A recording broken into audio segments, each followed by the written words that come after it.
hemos tenido... ¿Cómo le va, profe? No lo pude saludar, pues justo estaba hablando. ¿Cómo No, está estaba? bien, está Ya. bien. Buenas tardes. Buenas tardes, sí.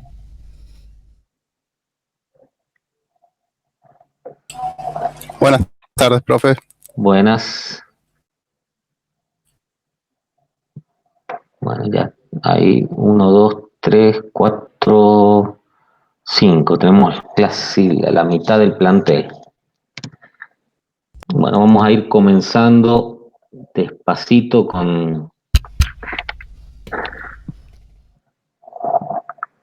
este, con el faltante de los temas, del tema de cinemática. El tema de cinemática es bastante corto, lo que nos queda por ver, digamos, no es no es muy extenso. A ver, ahí ven la pantalla que dice cinemática de movimiento. Sí, sí. Bien. Bueno, este tema que la última clase lo vimos así, bueno, lo vimos, nos quedó una pequeña parte por repasar, que es la que les he pasado ahora a través del Classroom. Este, simplemente eh, ahí en el Classroom lo que he hecho es subirles el capítulo completo, ya este capítulo 4 y como material adicional un par de funciones de MATLAB que muestran, una ya la han, en el tema anterior la hemos estado viendo, que es la parte de cinemática directa y los parámetros de Navier-Stoltenberg y cómo construir la cinemática directa, pero hemos hecho un caso particular para un robot de 3 grados de libertad, eh, donde hemos construido la cinemática directa en forma simbólica para que ustedes lo vean y conozcan aquellos que no conocen y refresquen a aquellos que ya han trabajado alguna vez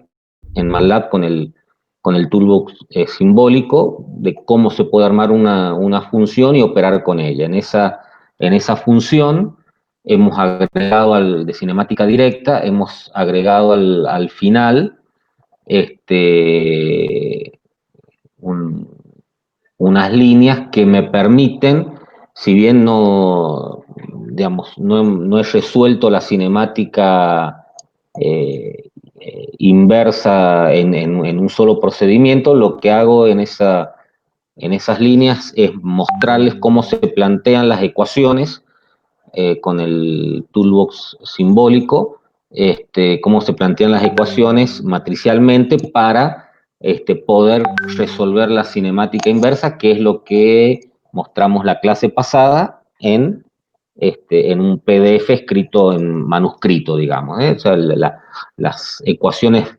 de base con las que he trabajado en ese PDF manuscrito son las que he obtenido a través del toolbox de MATLAB.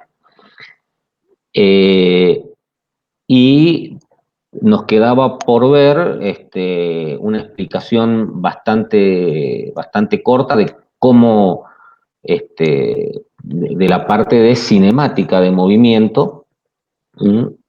Si bien algo vimos antes de ayer con las singularidades y en qué consistía la cinemática de movimiento. Bueno, acá en el capítulo 4 completo está agregado al final este tema. Básicamente, aquí no hay, digamos, no hay un procedimiento, bueno, sí hay un procedimiento, pero no es algo muy extremadamente elaborado. Ustedes acá en la imagen, perdón, en la imagen ven este, una articulación rotacional con sus sistemas de referencia, En esta, a ver, vamos a ver acá. En esta articulación prismática, en esta articulación rotacional, tenemos los sistemas de referencia de cada una de las articulaciones, y lo que hemos identificado acá es básicamente en el referencial I-1, con dos vectorcitos ahí con la flecha blanca, hemos representado la velocidad lineal de este referencial, como la ve el mismo, y la velocidad angular del mismo referencial, vista desde el mismo, que se generan a partir de venir arrastrando los movimientos de las articulaciones y de los eslabones anteriores. Por eso no están orientadas en ninguno de los tres ejes cartesianos, sino que están orientadas en cualquier dirección, porque desconocemos hacia atrás cómo está armado el robot. Entonces, en el caso más genérico, sobre este eje, que indica la velocidad angular, se supone que alrededor de ese eje está girando digamos, se desarrolla la velocidad rotacional de este punto o de esta articulación. Y en esta dirección se está moviendo este referencial con una velocidad lineal. Y lo que vamos a hacer es, digamos, interpretar cuál es la velocidad lineal y angular del extremo de este eslabón, debido no solo a estas dos velocidades, sino, aquí arriba lo tengo acá, al aporte que hace la articulación, el movimiento de la articulación I.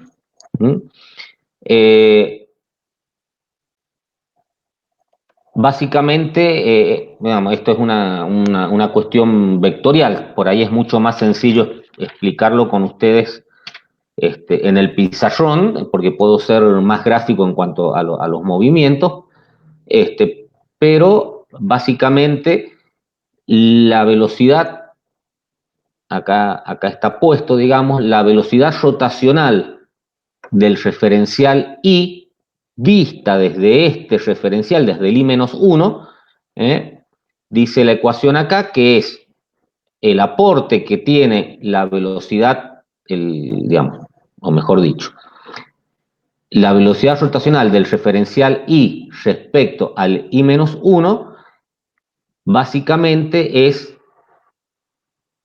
la velocidad rotacional de la articulación en la dirección del eje I-1, del eje ZI-1, que es la dirección en la que rota esta articulación. Pero además tengo que sumarle la velocidad rotacional propio de la articulación I, sumársela a este referencial que está acá. Pero antes de hacer eso, tengo que ver cómo se ve esta velocidad desde el referencial I, es decir, porque acá yo quiero saber la velocidad rotacional de este referencial, pero la velocidad Q está, digamos, dada en términos de ZI-1, del referencial I-1. Entonces, lo que debo hacer es proyectar el referencial I en el I-1, y acá lo que voy a obtener es cómo se mueven, o alrededor de qué eje está produciéndose la rotación de este referencial visto desde el mismo. Esto que está acá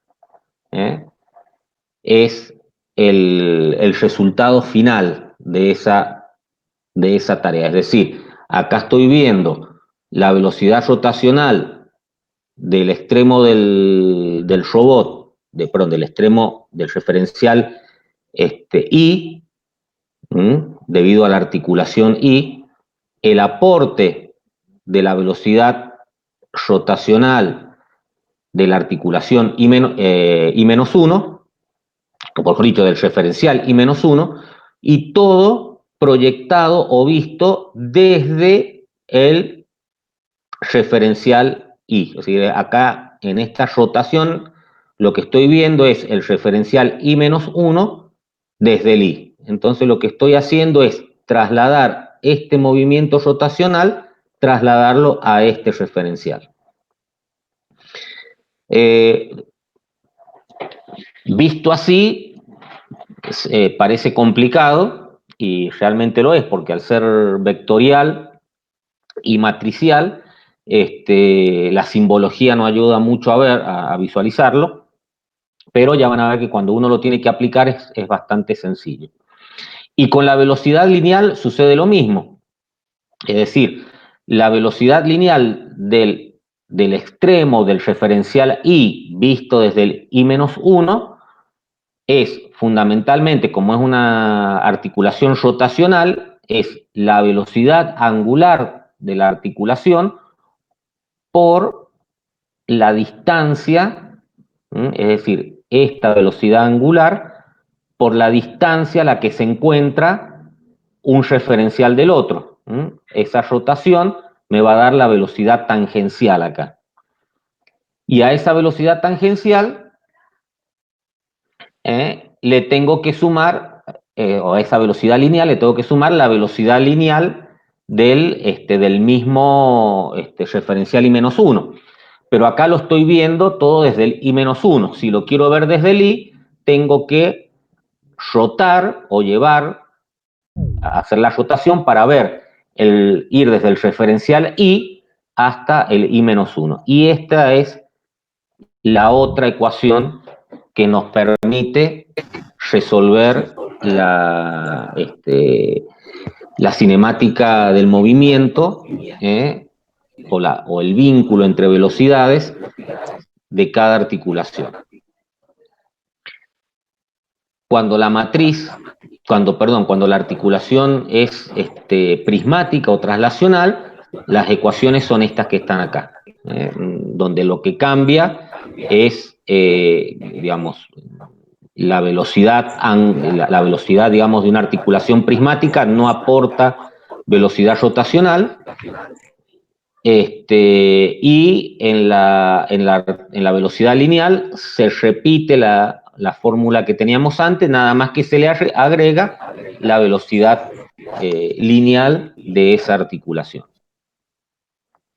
Vamos a empezar a simplificar un poco, a ver, por ejemplo, cuando yo coloco esto acá, es decir, θ i en la dirección de θ i punto, en la dirección de z i menos 1, simplemente lo que estoy representando es este vector. Es decir, en la articulación, en la dirección de i menos 1, la velocidad θ, o la variación de θ, en x no tiene componente, en y no tiene componente, y en z sí tiene componente, que es la dirección en la cual se encuentra la articulación.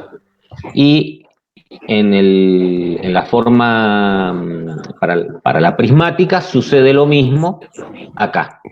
Es decir, vectorialmente se representa de la misma manera.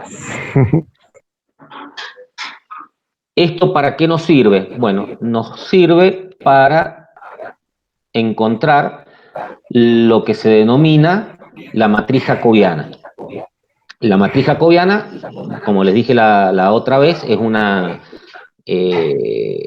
matriz de velocidad que me relaciona la variación o la velocidad en un espacio vectorial con las velocidades en otro espacio vectorial. Básicamente es la matriz jacobiana es una matriz de velocidades. Y lo que, digamos, voy a tratar de hacer yo cuando obtengo la transformación, digamos, a través de los parámetros de Navier-Hattenberg, lo que yo obtengo es una matriz de transformación que me relaciona las velocidades, las posiciones de las articulaciones con las posiciones en el espacio cartesiano. Y lo que yo voy a tratar de obtener es, a partir de ello, qué velocidades o cómo las velocidades de las articulaciones se reflejan en el espacio cartesiano. Esto me va a ser de utilidad cuando yo tengo que controlar la velocidad en una trayectoria. En realidad la que me va a ser de utilidad es la jacobiana inversa, es decir, yo voy a definir la trayectoria en el espacio cartesiano, y para cada posición del robot, porque depende de Q, voy a saber cuál es la velocidad que le tengo que asignar a cada articulación en ese instante. Lo que, digamos, este concepto que hemos visto aquí arriba de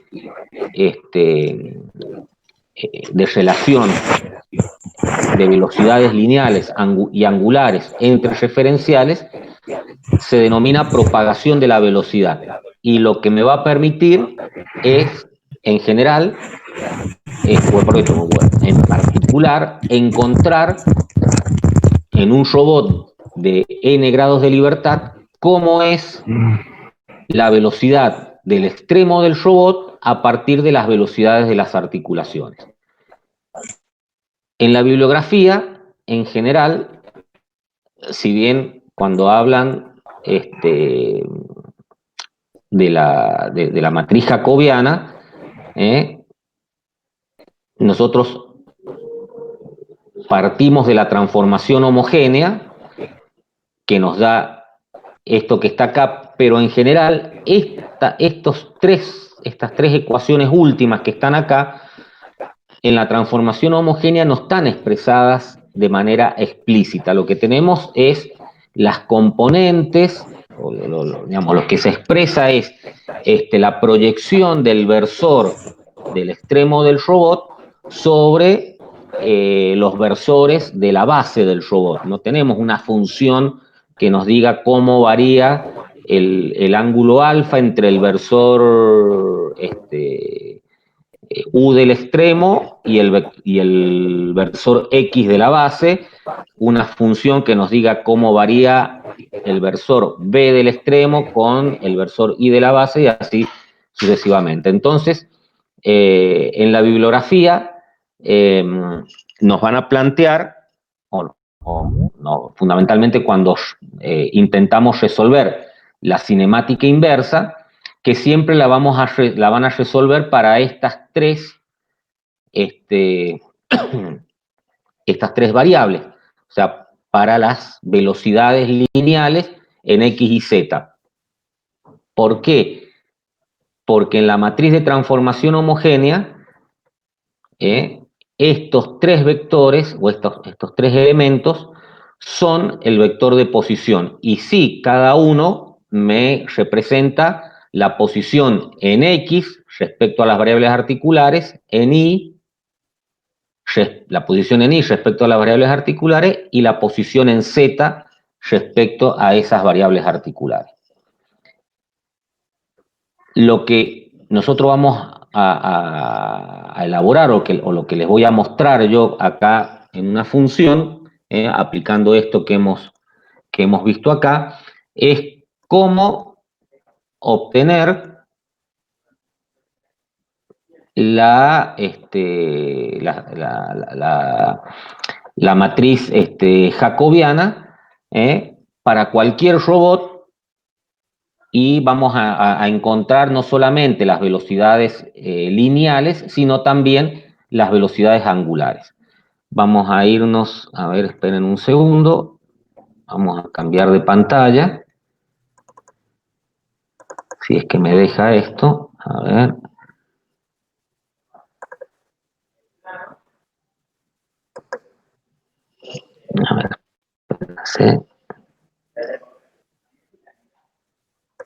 Ahí me están viendo a mí, ¿no es cierto? Sí, profe, así es, ingeniero. Bien. Vamos a ver. Ahí están viendo la pantalla de MATLAB. Exactamente. Perfecto. Bien. Esta función la tienen en el Classroom. Es para, para este ejercicio en particular. Van a tener dos funciones ahí o dos punto .m que se ejecutan directamente. Uno que acá están viendo uno que dice cinemática directa arriba. Sí. Bien. Van a tener uno que se llama cinemática directa inversa. Lo que pasa es que me construye la cinemática directa en forma simbólica para un robot de 3 grados de libertad, donde yo, digamos, hasta acá, hasta la línea 46, está la cinemática directa como la hemos visto, y a partir de la línea 48 hemos construido la matriz T03 dato, en forma genérica la hemos construido, hemos definido las inversas de las matrices de transformación de cada una de las articulaciones, y con esta matriz dato, digamos, es muy particular porque al no tener movimientos en el eje Z, yo la matriz dato tiene todos sus componentes, bueno, en el caso de las rotaciones en Z, valen 0, y en el caso, perdón, la rotación, está bien, la rotación en Z vale 0, y la posición en Z vale 0, es inalterable.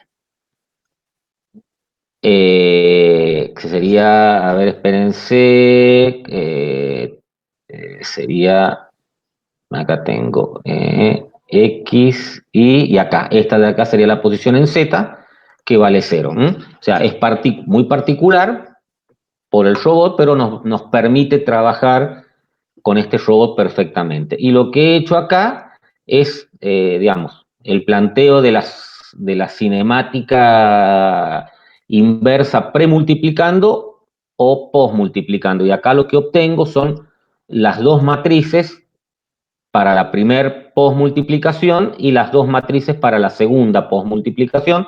Es a partir de ahí donde resolvemos el ejercicio que hemos visto la clase pasada, de la cinemática inversa para el robot de 3 grados de libertad.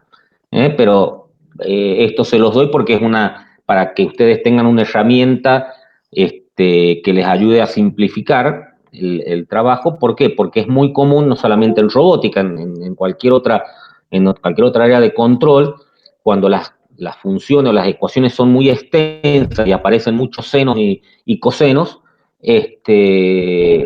un error en un signo o un error en un subíndice nos trae mucho dolor de cabeza. Y con estos datos, en la matriz, en la función que se llama jacobiano, lo que yo he hecho es construir el jacobiano. Acá he definido las velocidades articulares en forma simbólica. He preparado las matrices que necesito, invirtiendo, digamos, extrayendo de las transformaciones básicas, o digamos, de las transformaciones de cada articulación, la matriz de rotación, y dejándolas expresadas de manera explícita. Luego empiezo a construir la cinemática, digamos, o las matrices de velocidad para cada eslabón. Cada eslabón, si nosotros, a ver, Espérense, vamos a hacer un cambio de pantalla nuevamente. A ver si responde esto.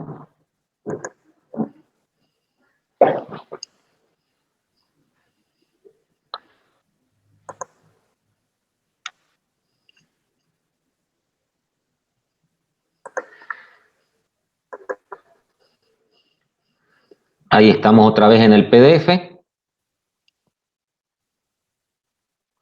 Nosotros para cada eslabón tenemos dos referenciales y tenemos la velocidad que acumula el eslabón anterior, que debido a la articulación que hay al final del eslabón, de ese eslabón, transmite movimiento hacia el extremo del eslabón donde se encuentra la articulación siguiente. Para que, digamos, tener el concepto de partida, si este es el eslabón que está contra el piso, digamos, donde está amurado el robot, este referencial no va a tener ni velocidad angular ni velocidad lineal. Y es lo que nosotros, volvemos otra vez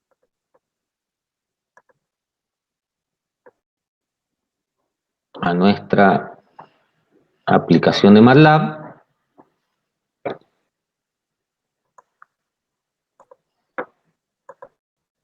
Es lo que nosotros hemos expresado acá. La velocidad lineal del referencial 0 respecto a él mismo, a 0, por eso le he puesto doble 0, básicamente es 0 en X, 0 en Y y 0 en Z. Y lo mismo con la velocidad angular. Respecto a él mismo, está fijo en el piso, ninguna de las dos tiene velocidades. Para la velocidad angular, obtener la velocidad angular del referencial 1, yo lo que tengo es W01 va a ser igual a W00 más la velocidad angular del referencial, del referencial 1 respecto del 0, que es esta variable que está acá. Si la multiplico por la matriz de rotación inversa, lo que me da como resultado es la velocidad angular del referencial 1 respecto al 1 mismo. Y así, yo acá lo he hecho muy discreto, digamos, en forma extensa. Yo podría aplicar esto mismo con un if e ir resolviendo cada una de estas ecuaciones, incrementando el índice, pero la idea es que ustedes pudieran verlo, cómo voy construyendo cada función y cómo se va generando cada función.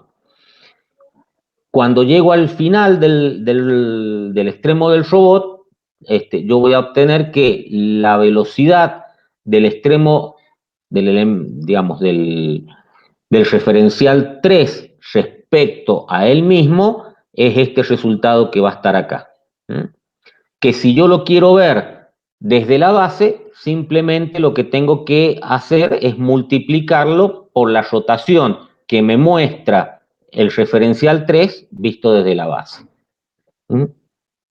El mismo procedimiento he hecho para la velocidad lineal, donde acá tengo cross, es una función que me resuelve el producto vectorial. He resuelto el producto vectorial entre la velocidad angular del referencial 1 respecto del 0, del referencial 1 respecto del 0, con el extremo por la posición del referencial 1, que son justamente, bueno, acá lo he puesto en forma discreta, pero es justamente la matriz o el vector de posición de la matriz de transformación del artículo o del elemento correspondiente, del eslabón correspondiente. Y así voy construyendo todas las velocidades hasta finalmente, digamos, acá lo que he hecho es simplemente una operatoria en este, a ver, hasta acá, un poquito, bueno, a ver ahí. Esto que está acá simplemente es una operatoria con las funciones de MATLAB para poder extraer, separar la matriz, digamos, porque me da el resultado que me da, incluye las velocidades, entonces yo separo las velocidades y lo que me queda son los coeficientes con lo que armo la matriz jacobiana, que es lo que está acá. Y después, simplemente la jacobiana inversa, que es la que me interesa conocer, en definitiva, porque es la que me va a permitir saber en qué punto se hace cero la velocidad lineal, o mejor dicho, se hace infinita las velocidades articulares, la obtengo simplemente invirtiendo la matriz J0. Vamos a ver. Ahí que siguen viendo. Estoy viendo MATLAB, profe. De toda la pantalla de MATLAB, ahora ven el completo. Bien. Entonces, vamos a borrar un poco acá. Bueno, en esta de cinemática directa, yo la voy a ejecutar. Ahí está cargando.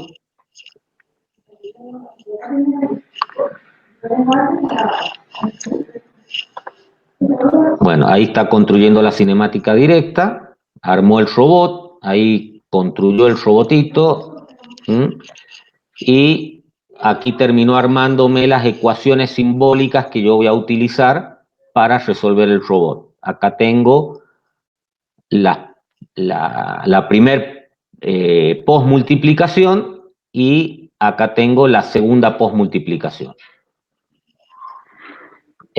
Acá está la matriz genérica que habíamos armado con sus coeficientes. Yo, una vez que resuelvo la cinemática inversa, lo único que tengo que hacer es asignarle valores a estos elementos y resolver la ecuación. Entonces yo en un programa en C, o digamos, en C por decirlo así en términos genéricos, en cualquier programa, yo lo único que tengo que hacer es cargar esta matriz en forma genérica y después asignarle datos para ir resolviéndola en línea, que es lo que hace el programa, el programa propietario en cualquier robot industrial.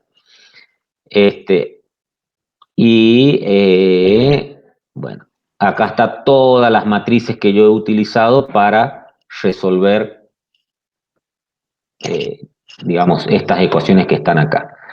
Con ese resultado, yo puedo resolver ahora la matriz jacobiana.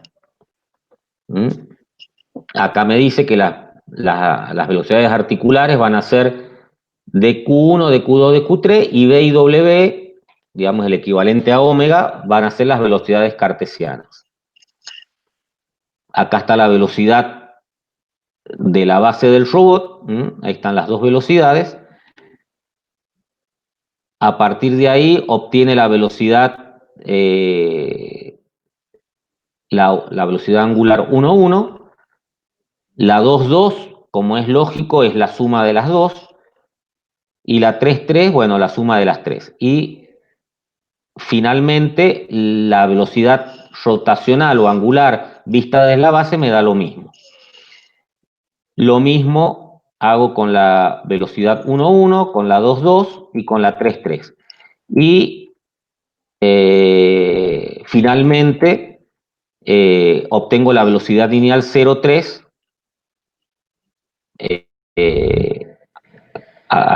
digamos, o sea, la velocidad del extremo del robot vista desde la base. Aquí yo construyo la matriz jacobiana, acá me da la matriz jacobiana completa, simbólicamente. Acá yo tendría, digamos, X punto y punto, Z punto me da toda 0. Aquí tendría alfa punto que me da 0, beta punto que me da 0 y gamma punto que vale 1, o sea, vale la suma de las tres, directamente de las tres velocidades articulares. Yo aquí se lo he puesto en una forma bastante amplia, digamos, o bastante genérica, pero yo, o ustedes lo pueden hacer también, es decir, yo ya sabemos de antemano que el robot en la dirección Z no tiene, digamos, determinados movimientos. O sea, por ejemplo, en Z hay rotación, pero no hay desplazamiento, y en X y en Y hay desplazamiento, pero no hay rotaciones.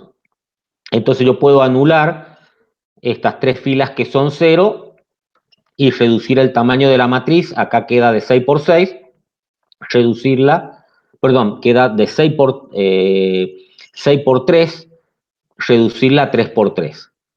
Y si acá volvemos a ejecutar, me construye la jacobiana inversa. Hay autores que la jacobiana inversa la construyen a partir de los datos cartesianos, es decir, lo lógico sería es que en vez de aparecer acá Q1, Q2, Q3, aparecieran las coordenadas cartesianas del robot. Digamos, desde un punto de vista matemático, o estrictamente matemático, es lógico y estaría bien pensarlo de esa manera. Pero en la práctica, los valores cartesianos los obtenemos a partir de los valores articulares. Y entonces, digamos, sería un doble trabajo porque tengo que convertir los valores cartesianos a valores articulares,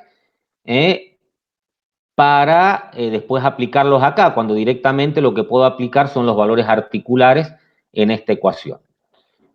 Y al final, bueno, defino valores de Q1, Q2, Q3, y cuando le digo evaluar la función J0, me da el valor que va a tener el jacobiano en ese punto. Yo de esta manera, en particular en el entorno de MATLAB, yo puedo construir mi matriz jacobiana en forma simbólica y con ese resultado ir a otro programa en un lazo de control y poder hacer un lazo de control para evaluar la matriz jacobiana mientras el robot se está moviendo. Simplemente cambiando los valores de Q1, Q2, Q3 a medida que el robot se mueve. Vamos a tratar de que cuando veamos la parte en la semana que viene de control de movimiento, veamos algo de eso para que lo entienda. Bueno, esto sería para que lo tengan, digamos, como herramienta para ir visualizándolo, jugando, probando algunas otras cosas, probando con otros robots. Esto, lamentablemente, si bien son conceptos teóricos, pero se entienden pura y exclusivamente desde la práctica. Entonces, la idea de armarles la función es darles la opción para que ustedes puedan jugar con esas funciones y aprender. Digamos, esto que hemos hecho acá en muy corto tiempo, digamos, lo hacemos en clase, nada más que nos damos un tiempo mucho más razonable para que ustedes puedan resolver, o digamos, interactuando sobre el MATLAB proyectado en el pizarrón, puedan resolver y aplicar estos conceptos de una manera más dinámica que la videoconferencia no nos da esa opción, porque la interacción es bastante limitada, en el sentido de que, bueno, yo les puedo mostrar mi pantalla y eso lleva un tiempo y ustedes podrían hacer lo mismo, y eso complica la comunicación porque no es algo instantáneo. Bueno, esto sería, digamos, con esto estaríamos redondeando lo que es el tema cinemática de movimiento. El tema que sigue, vamos a ir a ver. El tema que sigue a continuación es dinámica. La dinámica, digamos, trabajamos de la misma manera, es decir, lo que... Ahí ven la pantalla del PowerPoint. Sí, profe. Bien. Lo que yo habitualmente, o lo que hacemos en clase habitualmente con la dinámica es presentar el tema, resolver una aplicación particular en el pizarrón entre todos, para que todos hagan sus aportes y entiendan el procedimiento. Pero bueno, acá lo que vamos a hacer es ese aporte o esa solución la vamos a dar a través de un PDF de manuscrito. Lo que sí vamos a ver es el concepto general de lo que es la dinámica. En la dinámica, básicamente, estudiamos el movimiento del robot debido a los pares y las fuerzas de interacción que hay. Fundamentalmente, los pares y fuerzas producidos por los actuadores. Los pares, digamos, los pares y fuerzas producidos por los actuadores y aquellos pares y fuerzas producidos por la propia masa e inercia de los eslabones.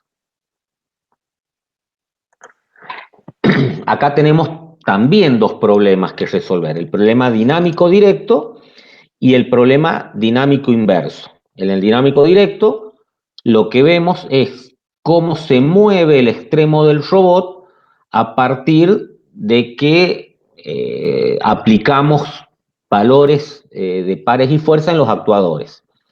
Y en el dinámico inverso es al revés. Si yo quiero obtener una fuerza determinada en el extremo del robot, ¿cuáles son los pares que tengo que aplicar en los actuadores para que eso, las fuerzas y pares que tengo que aplicar en los actuadores para que eso suceda? Por suerte, digamos, el problema cinemático, el problema dinámico directo nos permite visualizar el comportamiento del robot en forma dinámica y al mismo tiempo nos permite calcular o diseñar los sistemas de control, por lo que el dinámico inverso, en general, para nosotros que hacemos control, no nos interesa, no lo utilizamos. Así que de esa podríamos decir como que estamos zafando. Vamos a cambiar el puntero. Ahí está. Existen en la dinámica del robot, existen distintos métodos. Lo mismo que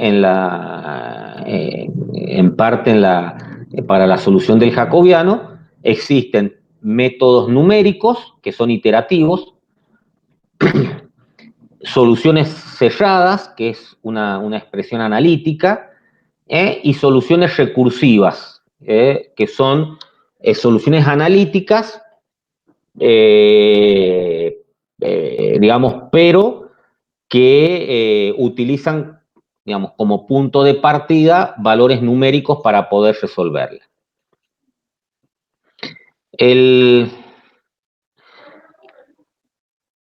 Digamos, por ejemplo, los métodos iterativos son, por ejemplo, los que usa Simulink para resolver la dinámica.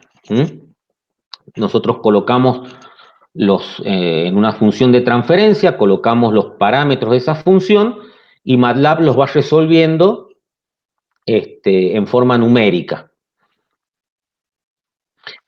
En las soluciones cerradas existe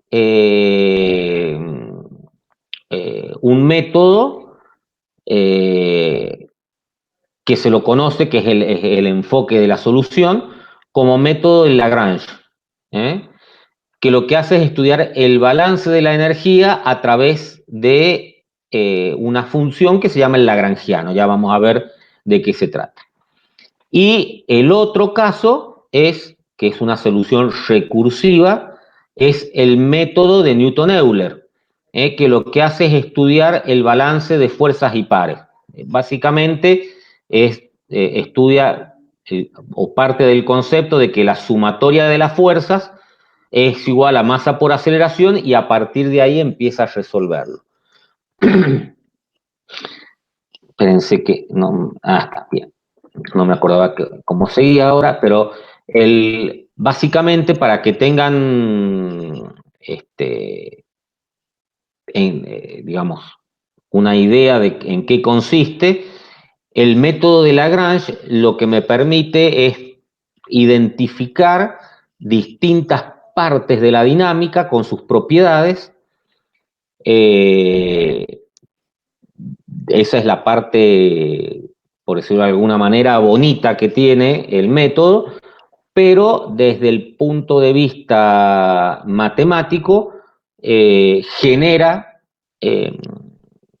cálculo adicional bastante grande, digamos. ¿Por qué? Porque como es una solución matricial, lo que obtengo, aquellos valores que son cero, digamos, por más que no existan en la solución final, yo en la matriz los tengo que rellenar con ceros.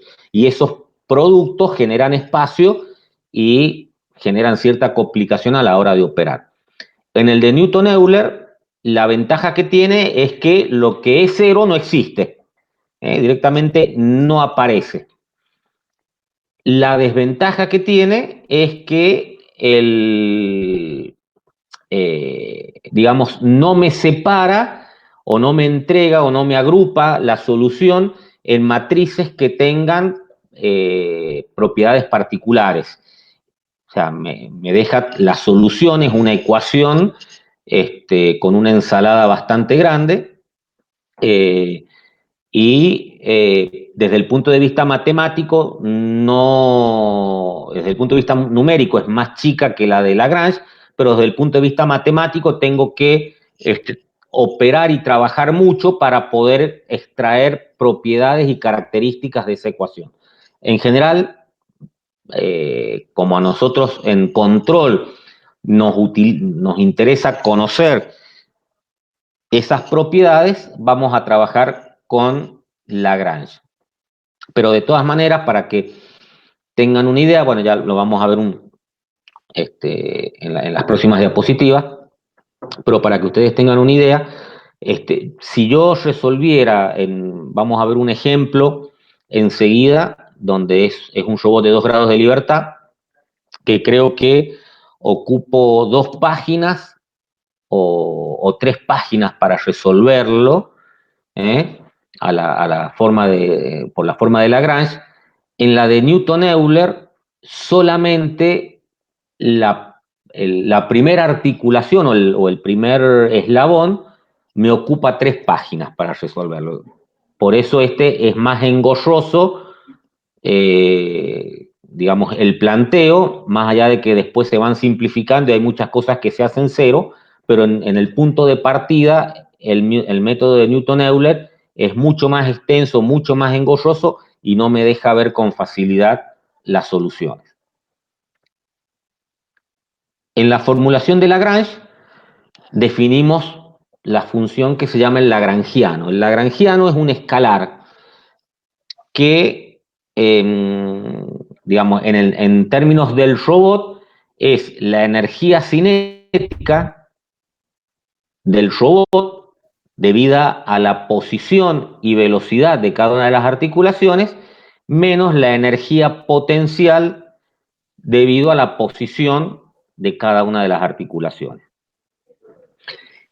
Este lagrangiano, yo le aplico unas ecuaciones, las ecuaciones de movimiento, esto es un concepto mecánico, esta es la ecuación de movimiento, donde yo tengo que efectuar estas dos derivadas parciales y esta derivada temporal, y lo que me da este proceso es el torque en cada una de las articulaciones. Esto que se ve así bastante lejano, es bastante sencillo, y para los robots manipuladores en particular es bastante simple, porque ya la solución, digamos, es genérica, el proceso es genérico, es como los parámetros de Navier-Hattenberg. Una vez que yo los resolví para un robot, que es lo que hacemos, lo que vamos a hacer acá, esa solución la puedo utilizar para cualquier robot.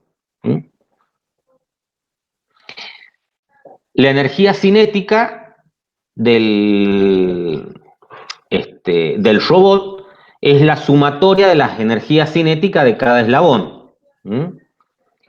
Y la energía cinética de cada eslabón es la masa, al ser la velocidad lineal un vector, lo tengo que expresar de esta manera, pero esto sería masa por velocidad al cuadrado más la inercia por la velocidad angular al cuadrado. Y estos valores de velocidad lineal y velocidad angular los obtengo a partir de la matriz jacobiana, que es lo que vimos en el tema anterior. Y entonces la energía cinética del robot sería esto que está acá. La energía es un medio, esto que está aquí adentro entre la sumatoria, le llamamos D, sería la masa o la inercia, es un medio por Q punto traspuesto por la inercia por Q punto. Es el equivalente a un medio en forma, digamos, escalar, un medio de la masa por la velocidad al cuadrado. Y la energía potencial es la sumatoria de las energías potenciales de cada elemento. Y acá sucede lo mismo. La energía potencial de un elemento es menos la masa por el vector de gravedad, que es el que produce justamente la energía potencial, por la posición del centro de masas respecto al referencial, al sistema mundo, digamos, al sistema de la base. Entonces, en función de la posición del centro de masas, es la proyección que voy a obtener, el valor de energía potencial que yo voy a obtener. Si yo todo eso construyo esto y construyo esto, cuando termino de resolver, lo que obtengo es esta ecuación que está acá. Digamos, esta ecuación, el formato general. Me va a quedar identificada una matriz D que multiplica a la aceleración articular, que es el término inercial, una matriz C que depende de Q y de Q punto y multiplica a la velocidad articular, que se lo conoce como término de Coriolis, un vector o un término gravitatorio, que es el aporte que hace digamos, la masa del eslabón sobre su propia articulación y las articulaciones anteriores. Es decir, yo para sostener el eslabón en una determinada posición, aunque el robot esté quieto, yo tengo que aplicar un torque, porque si no, la misma inercia o la misma masa del eslabón hace que el robot caiga. Y este va a ser el vector de torques para cada una de las articulaciones. A ver. Bueno, acá, teniendo en cuenta el concepto de jacobiano, yo puedo expresar esto que está acá en términos articulares, lo puedo expresar en variable cartesiana. No es algo muy común, pero digamos, la transformación es bastante sencilla, porque es aplicar este término que está acá. Bueno, y en el de Newton-Euler, lo que yo tengo es también digamos, yo voy a tener el eslabón y sobre el centro de masas de ese eslabón, yo voy a tener un momento lineal, que es justamente debido a la velocidad lineal, un momento angular debido a la velocidad rotacional, y fuerzas totales que son debido a la fuerza producidas en la articulación anterior y, o sea, la acción de la articulación a la cual está vinculado este eslabón y la reacción del mismo eslabón respecto al movimiento de la articulación que está en el otro extremo. Todo ese conjunto me da fuerzas y pares que, como no los tengo, digamos, como se van componiendo desde la base hacia el extremo, no están asociados a ningún eje de movimiento. Lo que hace conceptualmente es aplicar la mecánica newtoniana, donde a cada acción sobre el eslabón I se presenta una reacción de idéntica magnitud y sentido opuesto. Es decir, el eslabón resiste ese movimiento. Y a partir de la segunda ley, tenemos que la fuerza es masa por aceleración. Y los torques, debido al mismo concepto, es inercia por aceleración angular más el movimiento rotacional, digamos, debido esto que está acá es lo que, digamos, el aporte más importante de la matriz de Coriolis.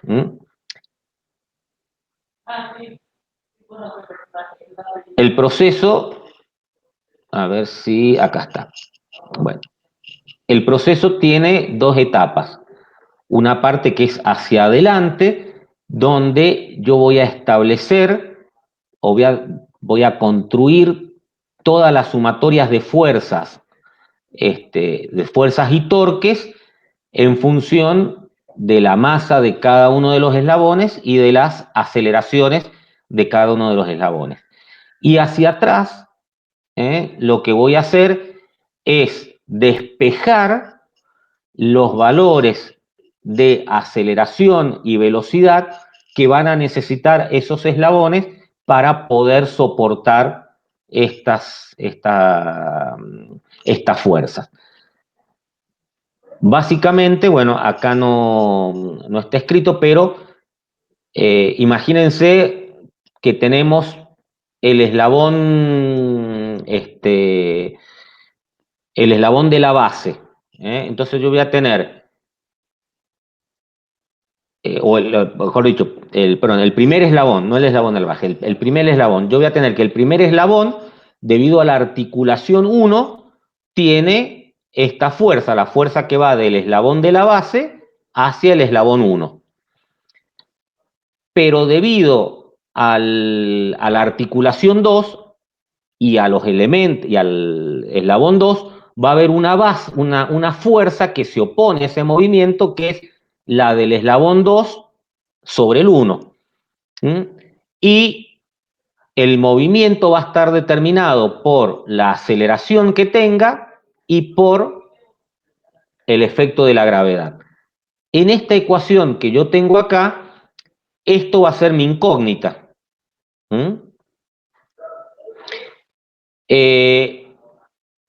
Si yo hago el mismo planteo para...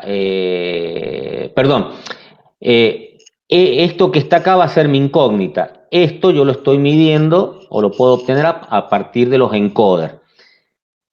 Si yo hago el mismo planteo para los torques, lo que yo voy a obtener es que tengo dos ecuaciones con 4 incógnitas, porque tengo esta incógnita y las dos de torque.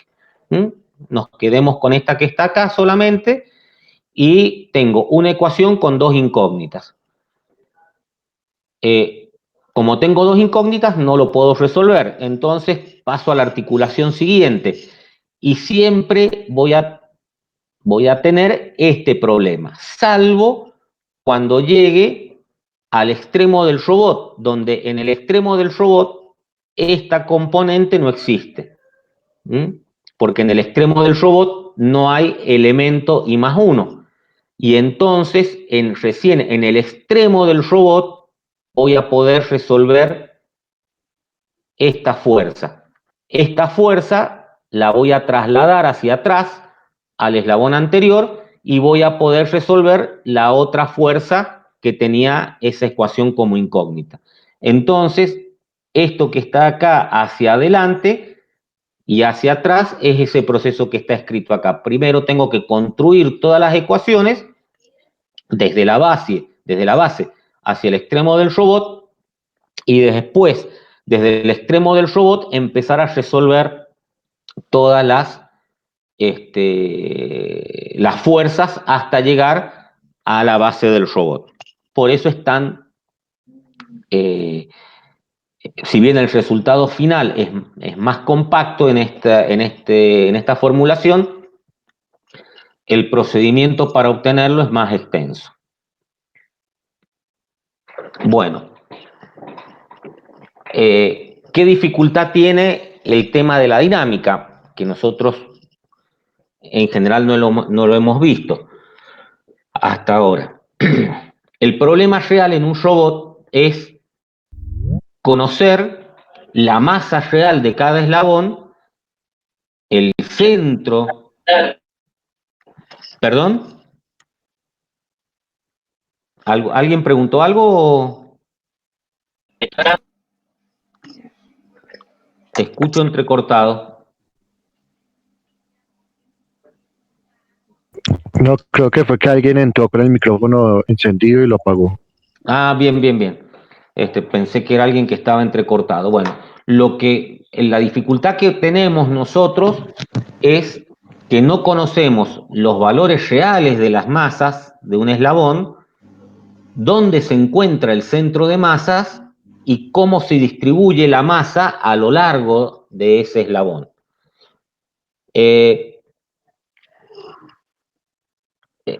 Existen 3 formas, es decir, en general, lo que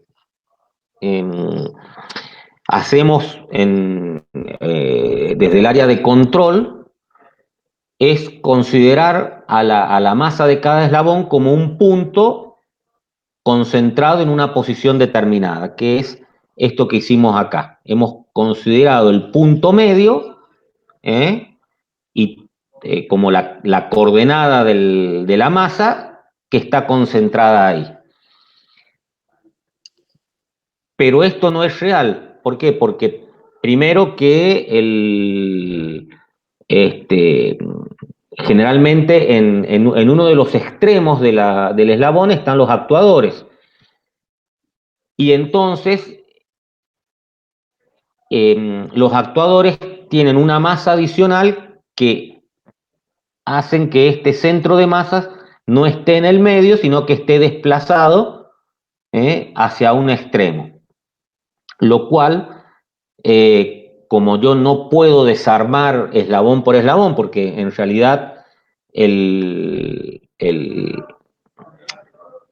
eslabón contiene los actuadores para mover la articulación siguiente, yo en realidad, digamos, no puedo desarmar o armar un eslabón completo y calcularle el centro de masas. Eso habitualmente lo hace con más precisión un ingeniero mecánico utilizando herramientas como AutoCAD. Lo otro que se hace es modelar a los eslabones como si fueran conos, donde en el cono, digamos, tendría la base donde está la articulación y la punta del cono terminaría donde empalma con el eslabón siguiente. De esta manera, lo que se hace es obtener un centro de masas de acuerdo al cono, que si bien no es real, pero es mucho más cercano que el caso anterior. Y cuando en el modelado es muy crítico el tema de la dinámica, lo que se hace es utilizar por medio de redes neuronales una identificación dinámica de los parámetros del robot. Por eso vamos a ver, digamos, o vamos a entender ahora por qué los robots utilizan reductores de de velocidad, de gran valor, digamos, para justamente tratar de minimizar estos errores en el modelado dinámico, porque también tienen sus efectos en la precisión del robot. Y, por ejemplo, en robot de cirugía, esto se resuelve, el efecto dinámico, moviendo o haciendo que la velocidad de movimiento del robot sea muy baja. Entonces, prácticamente los efectos dinámicos no se ven reflejados en el motor, pero, perdón, en el eje de la articulación. Pero, en general, a la hora de modelarlo, de hacer una simulación, lo que hacemos es trabajar con una dinámica relativamente sencilla, simulando como si fueran puntos de masa concentrados en una determinada posición. Este es el concepto general de dinámica. Vamos a ver ahora en un PDF cómo obtenemos la dinámica de un robot mediante Euler-Lagrange, mediante Lagrange, perdón. La idea es que entiendan este concepto y las ventajas y desventajas que eso tiene. Pasamos al...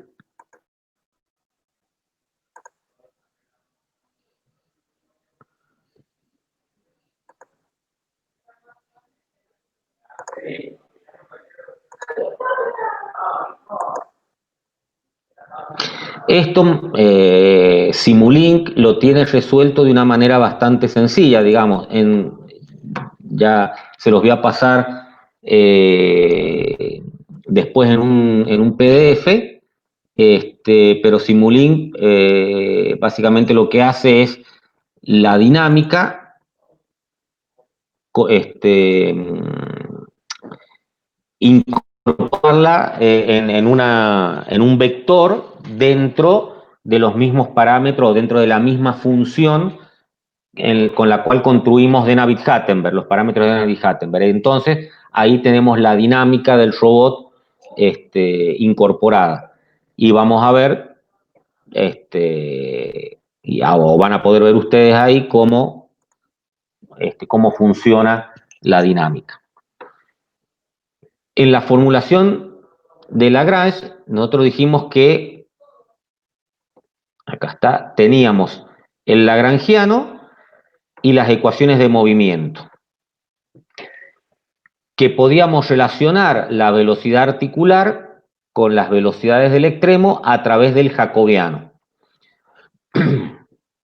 Que para un eslabón cualquiera, la energía, digamos, mejor dicho, que la energía cinética era la sumatoria de la energía cinética de los eslabones, y que para un eslabón cualquiera, esta era la forma que tenía la energía cinética, que finalmente nos permitía llegar a esta forma general. Y la energía potencial sucedía algo parecido. Esta era la energía potencial de un eslabón, y la sumatoria de todas estas energías potenciales nos armaba un vector, o un vector, digamos, que es el de energías potenciales. Este es el lagrangiano que expresado matricialmente. Si yo este lagrangiano lo desdoblo y lo expreso en forma escalar, es decir, esta matriz va a tener componentes D minúscula y J, que son estos que están acá. Y entonces yo lo puedo expresar de esta manera, es decir, como dos sumatorias, donde lo que estaría haciendo es, si dejo i igual a 1, voy incrementando J y sumando, que sería como tener la primer fila de acá por la primer columna. Después, cuando dejo J fijo y voy incrementando los I, estoy multiplicando esta fila de acá por esta columna. Esto que me queda expresado en forma escalar, si yo le aplico las derivadas, o sea, aplico las ecuaciones de movimiento, yo digamos, tengo que aplicar, digamos, la ecuación de movimiento fundamentalmente a esta ecuación que está acá. La primera ecuación de movimiento que tengo que resolver es, o la que voy a resolver, es esta que está acá, o sea, la parcial del lagrangiano respecto de Q punto, de las variables articulares. Como es escalar, lo que voy a hacer es resolver cada ecuación para cada variable articular. Entonces, para una variable articular genérica Q sub K, voy a obtener este resultado y lo tengo que replicar para todas las articulaciones.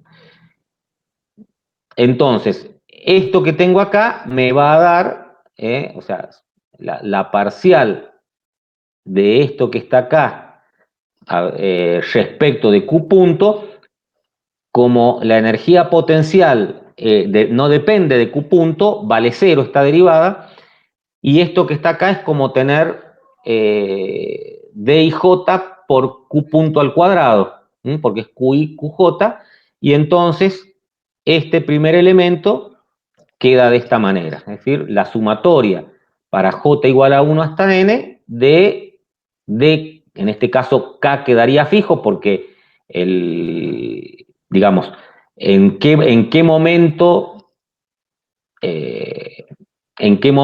digamos, mientras el I sea distinto de K, todas estas derivadas van a valer 0. Cuando I sea igual a K, es decir, acá va a depender de esta variable y voy a obtener un valor distinto de 0. Luego, si le aplico la derivada temporal, voy a obtener, primero, digamos, los dos dependen del tiempo, este elemento depende del tiempo, este también. Voy a obtener que la primera derivada, o sea, es la derivada de QJ por esto sin derivar.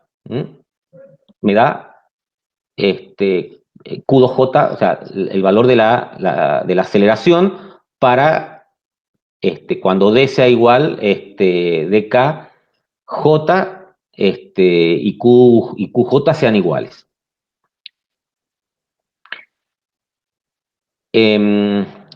Y acá me va a aparecer, digamos, el otro complemento de la derivada es la sumatoria de la derivada de esto por esto sin derivar, que es lo que está acá. Y la derivada de esto yo lo puedo expresar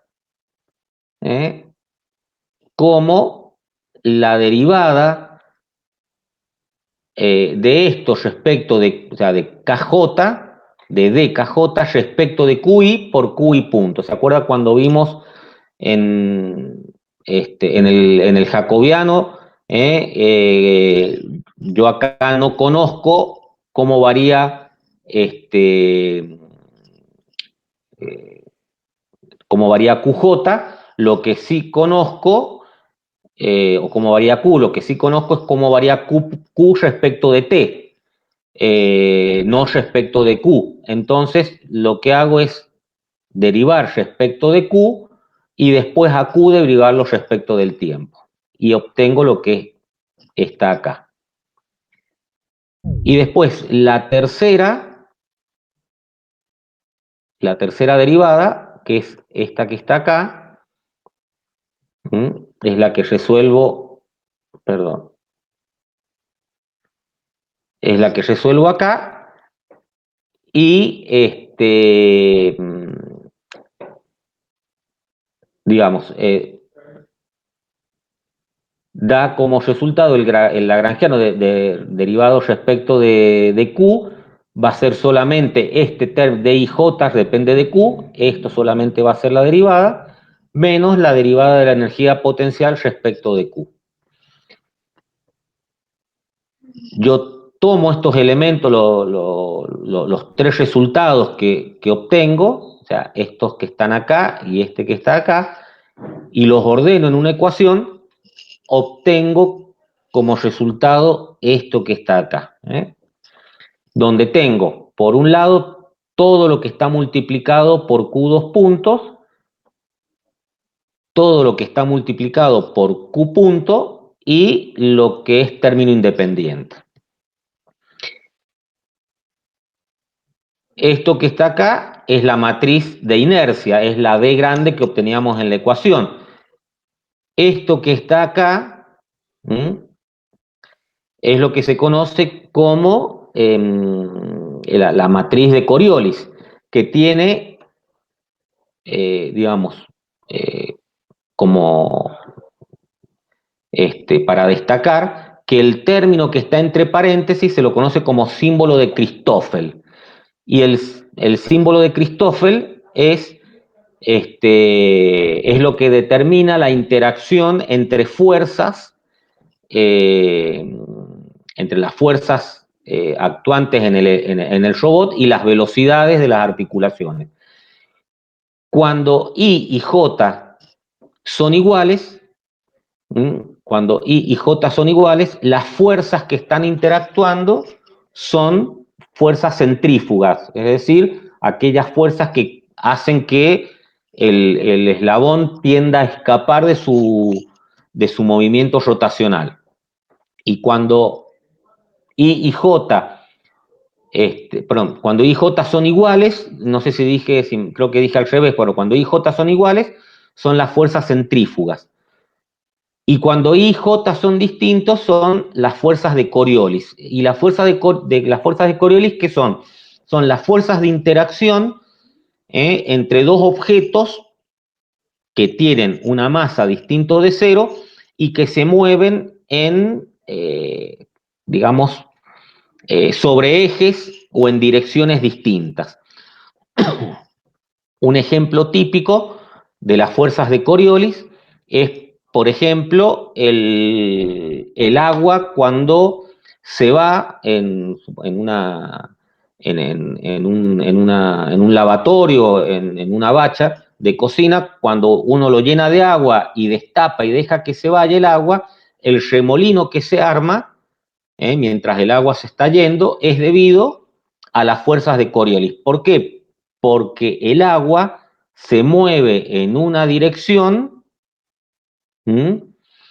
y la Tierra está girando o moviéndose en otra dirección. Nosotros no percibimos el movimiento de la Tierra, pero el agua sí la percibe.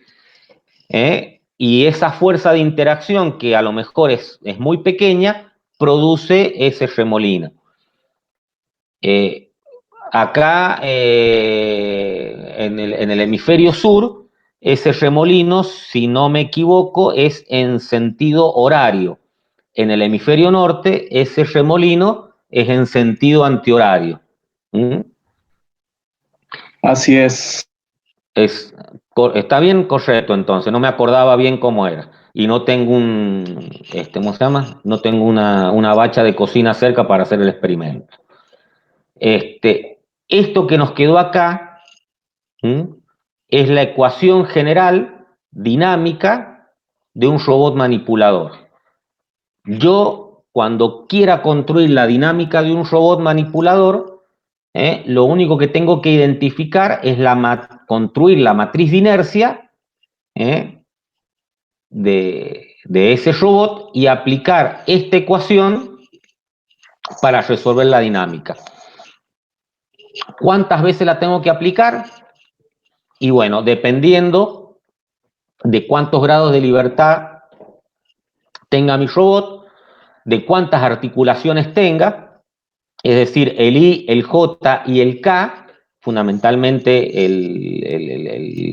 digamos, el K, y el I y el J me van a decir cuántas veces tengo que aplicar esto y me van a dar como resultado las n ecuaciones que yo necesito para representar el movimiento de mi robot.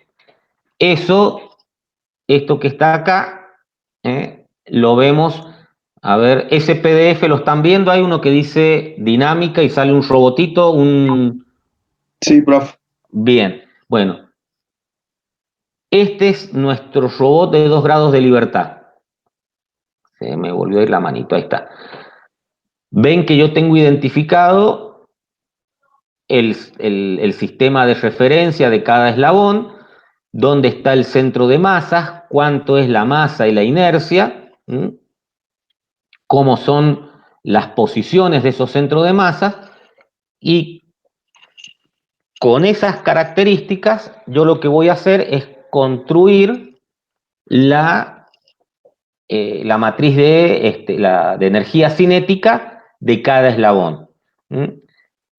Para el eslabón 1 es esto que está acá, es decir, es un medio de la masa del eslabón 1 por la velocidad lineal al cuadrado del eslabón 1, sería así en forma simplificada, más un medio de la velocidad angular perdón, la inercia del eslabón 1 por la velocidad angular al cuadrado, sería simbólicamente.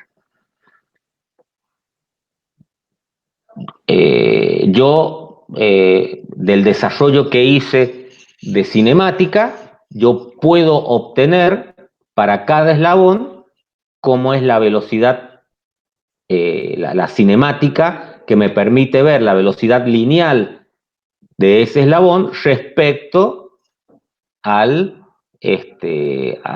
velocidades rotacionales, donde en este caso yo lo que tengo que construir es como de la misma manera que lo hice con el jacobiano, pero teniendo en cuenta ahora la posición de los centros de masa. Para el eslabón 1 es esto que está acá. Y por lo tanto, la energía cinética, si yo resuelvo esto y lo represento escalarmente, la energía cinética es esta que va a estar acá. ¿Está bien? Bien. Para el eslabón, para la energía potencial es más o menos lo mismo, digamos. La energía potencial es un medio, perdón, es menos la masa del eslabón por la gravedad por el seno de la longitud del centro de masas por el seno de Q1, es decir, dependiendo dónde esté ubicado la articulación, es la altura a la que va a estar el centro de masas y esa es la distancia que tengo que calcular. Para el eslabón 2 hago lo mismo. Hago el mismo planteo. Ahora la velocidad del eslabón 2 es un poquito más elaborada, la velocidad lineal. La velocidad angular del eslabón 2 es la suma de las dos velocidades articulares. Cuando yo los resuelvo, me queda esto que está acá. La energía potencial es exactamente lo mismo. Y si yo construyo el lagrangiano, bueno, me queda una cosa bastante larga, bastante grande. Estamos hablando de algo que tiene 2 grados de libertad. Lo que hago es identificar todo lo que tiene Q1 punto al cuadrado. Entonces, todo lo que tiene Q1 punto al cuadrado va a ser en esa matriz dinámica D1, 1. Todo lo que tiene Q2 punto al cuadrado va a ser D2, 2. Y todo lo que tiene la bilinealidad Q1, Q2, como por ejemplo, a ver, bueno, acá no lo he desarrollado, por ejemplo, acá, cuando yo desarrolle, acá voy a obtener producto Q1 por Q2, esos van a ser los términos de la contradiagonal. Entonces, lo que yo hago es agruparlos todos en un solo elemento y dividirlos en 2. Entonces, una mitad corresponde a D1, 2 y la otra mitad a D2, 1, que es esto que está acá. Con esos elementos, construyo la matriz D y lo que hago después es aplicar el concepto que me quedó en el PDF anterior del símbolo de Christoffel, donde le voy asignando a IJK valores que varíen entre 1 y 2, porque son 2 articulaciones, y voy resolviendo las derivadas parciales que me va pidiendo acá.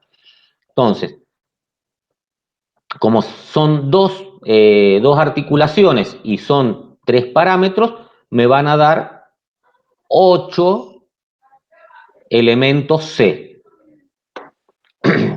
Entonces, lo que voy haciendo es resolviendo. Cuando IJK vale 1, me da esto que está acá, simplifico, y cuando resuelvo, ese elemento, que es lo que haríamos en clase, resolverlo en el pizarrón, me da 0. Lo mismo voy haciendo para cada elemento hasta que algunos me van a dar distinto de 0. Y finalmente, lo que me va a quedar, ¿se acuerdan que yo aquí arriba separé todo lo que tenía Q1 punto cuadrado, Q2 punto cuadrado y Q1 por Q2? Bueno, me van a quedar elementos que no están multiplicados ni por Q1 ni por Q2, y esos dos elementos son los elementos gravitatorios.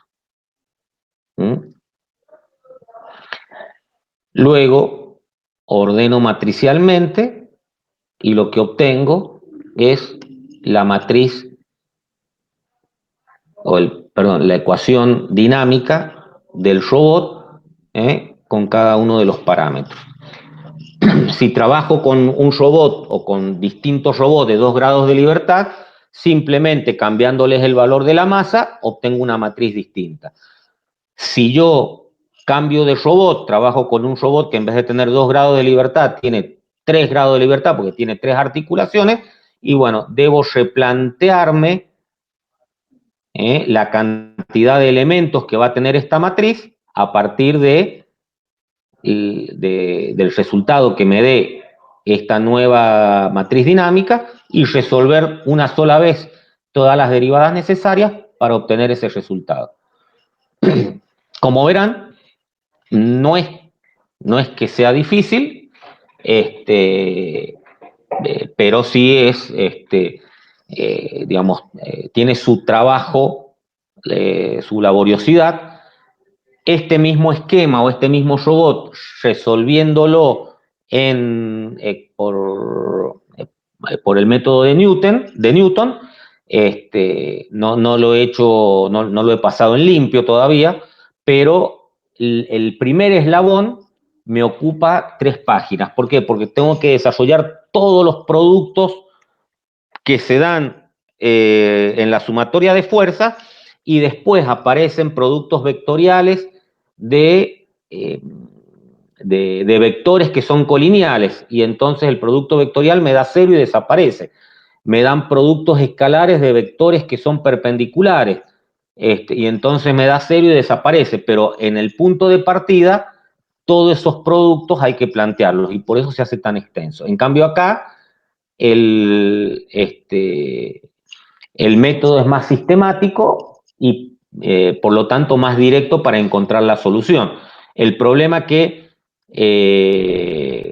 por ejemplo, si hay, bueno, acá me da de 2 por 2, pero en un robot de 6 por 6, si hay elementos que valen 0, cuando yo tenga que resolver esta dinámica, ese elemento lo tengo que incorporar y computacionalmente es un producto que tengo que resolver. Y eso computacionalmente lleva tiempo. En el caso del método de Newton, esos productos directamente no existen en la ecuación. Esto que se ve como complicado, digamos, lo que hacemos habitualmente es resolverlo con un ejemplo en clase. En este caso particular, el ejemplo ya se los he dado resuelto para que simplemente ustedes el día que lo necesiten lo puedan utilizar. Desde MATLAB, ya les voy a subir me he olvidado de hacerlo, una función .m, donde se muestra cómo se cargan los parámetros de Navier-Steenbergen, y básicamente cómo esos parámetros actúan sobre el robot, cómo se trabaja con la simulación, que en realidad eso es una cuestión mucho más práctica, así que se los voy a dar directamente resuelto en un punto M para que lo vean. Esta parte, digamos, si bien parece difícil, es una cuestión de práctica. No es que no le demos importancia, la tratamos así en forma un poco resumida, porque en la realidad la dinámica tiene estos problemas que mencionábamos al final del PowerPoint, que es que nunca tenemos certeza de cuáles son los valores reales de masa y la posición de la misma. Lo que sí la dinámica nos va a permitir evaluar cuál es el efecto de la masa y de la inercia en el movimiento del robot. Nos va a permitir evaluar qué tan complejo es calibrar el controlador de un robot. Nos va a permitir evaluar o diseñar los actuadores de un robot, o simplemente si yo tengo que,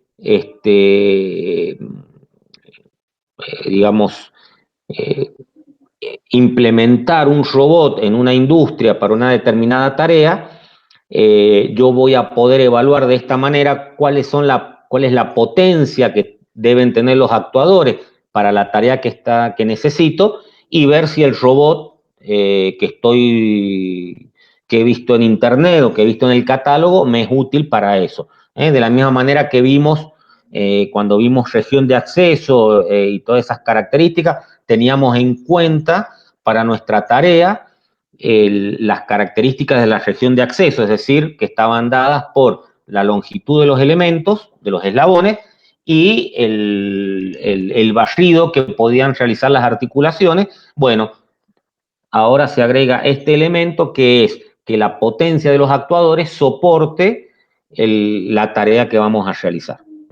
En forma aproximada, porque, bueno, nunca conocemos con certeza los valores de la masa ni los valores de la posición de la masa de cada elemento del robot. Bueno, ¿algún comentario que quieran hacer sobre esto?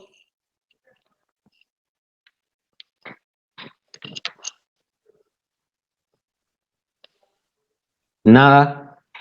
¿Se cortó la comunicación o...? No, profe. Listo, está bien entonces. Me quedo tranquilo que siguió todo bien.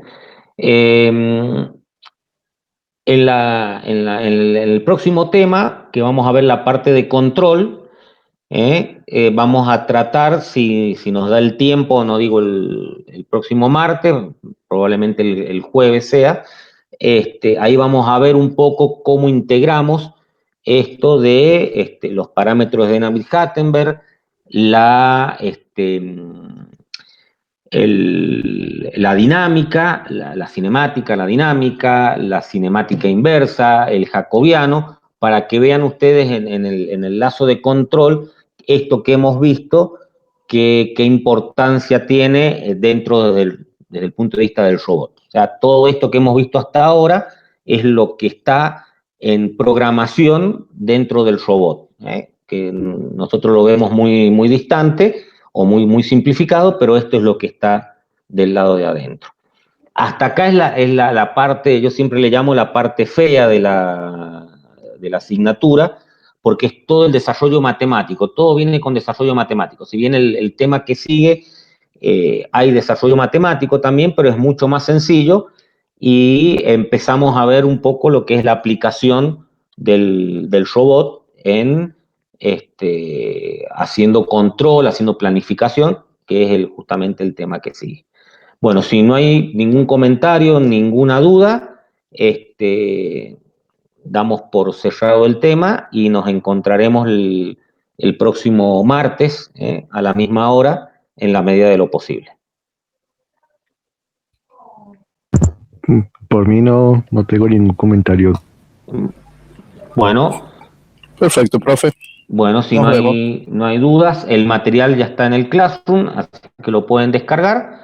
Si encuentran en el material, cuando lo lean, algo que no entiendan o algo que crean que es un error, me avisan, me mandan para revisarlo y corregirlo o sacarle las dudas si es que hay algún desacuerdo en cuanto a los planteos que hay en el material.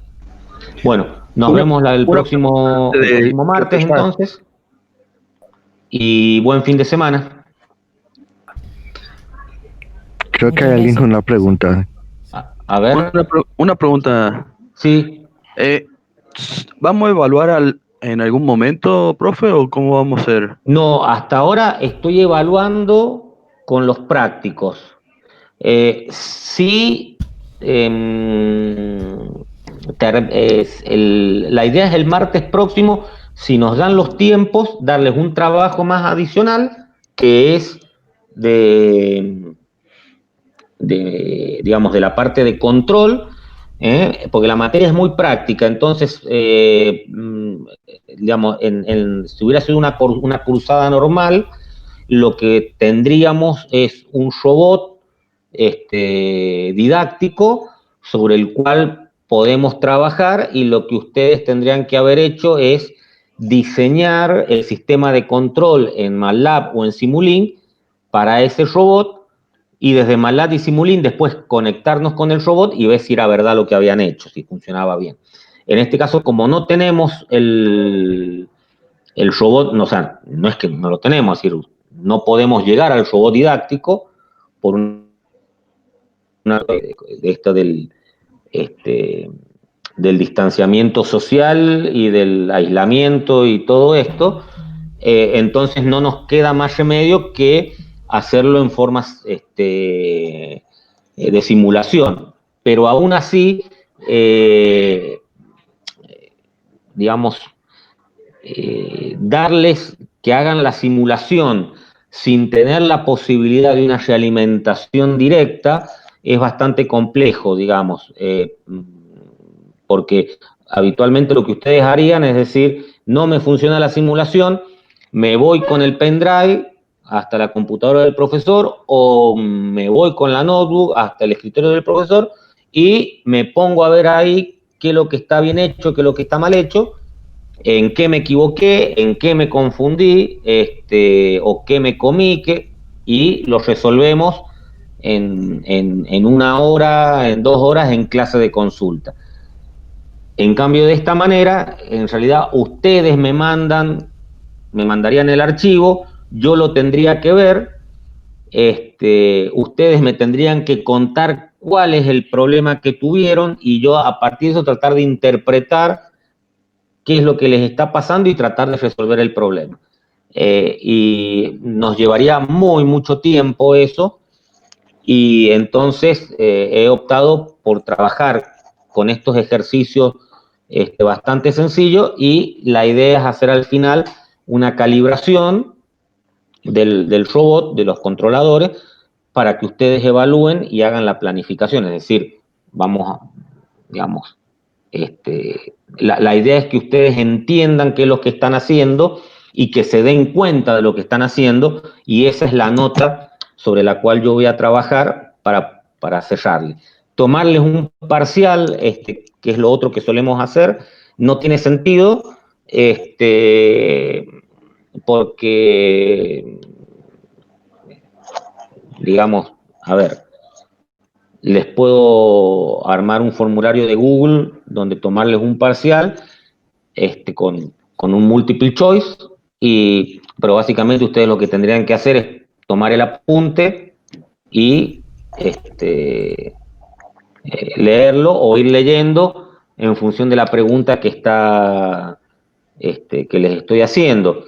Y no tiene mucho sentido, porque si han asistido a todas las clases y entendieron más o menos lo que yo les he contado,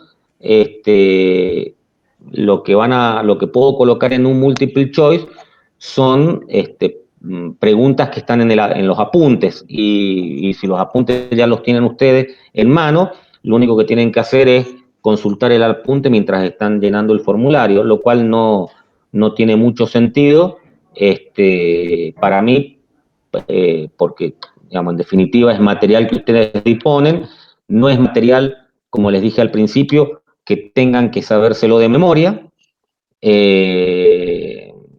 digamos, es material que lo van a encontrar en cualquier libro, y la idea es que ese material ustedes sepan dónde está, sepan que existe, y cuando les haga falta lo vayan a buscar directamente.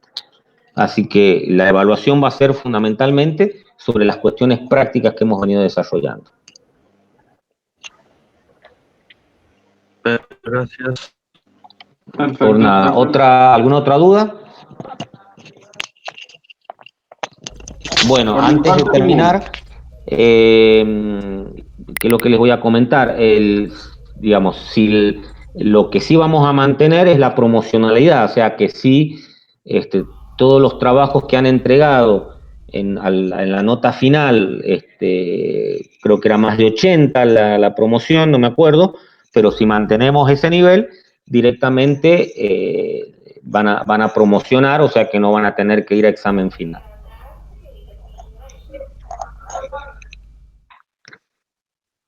Bueno, si no hay más dudas, digamos, si no hay más dudas o consultas, damos por terminada la clase y nos encontramos el martes próximo con la parte de planificación de trayectoria. Bueno, muchas gracias, ingeniero. Bueno, muchas No, gracias a ustedes por el tiempo y la paciencia. Buenas noches, profe. Buenas noches, profe. Nos vemos, que sigan bien. Chao, hasta luego.